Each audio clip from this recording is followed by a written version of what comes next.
Lunch బాక్స్‌లోకి చాలా సింపుల్‌గా చేసుకునే ఎగ్ రైస్ అండి. Lunch box recipe series episode 3.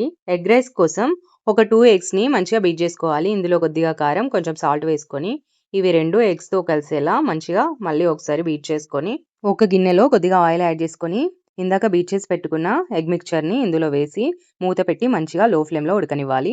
ఒక 5 నిమిషాలు లో ఫ్లేమ్‌లో మంచిగా ఉడికాక మూత తీసి, ఇంకో సైడ్ కూడా ఒక నిమిషం పాటు ఉడికించి, ముక్కలుగా కట్ చేసుకోవాలి. ముక్కల సైజు, షేపు మీ ఇష్టము. చిన్నగా కట్ చేసుకోవచ్చు, పెద్దగా కట్ చేసుకోవచ్చు. అదే ప్యాన్‌లో ఇంకొంచెం ఆయిల్ వేసుకొని, కారానికి తగినట్లు పచ్చిమిర్చి ముక్కలు యాడ్ చేసుకొని, ఎగ్ ముక్కలు వేసి ఒకసారి అంతా మంచిగా కలిపి, ఇందులో ఒక టీ స్పూన్ వెనిగర్, ఒక tea spoon kewra water add చేశా. కేవ్రా వాటర్ ఫ్లేవర్ చాలా బాగుంటది ఎగ్ రైస్‌లో.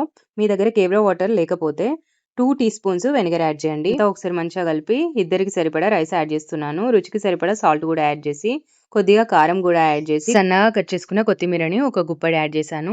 వీటన్నింటిని ఒక నిమిషం పాటు బాగా కలుపుకోవాలి.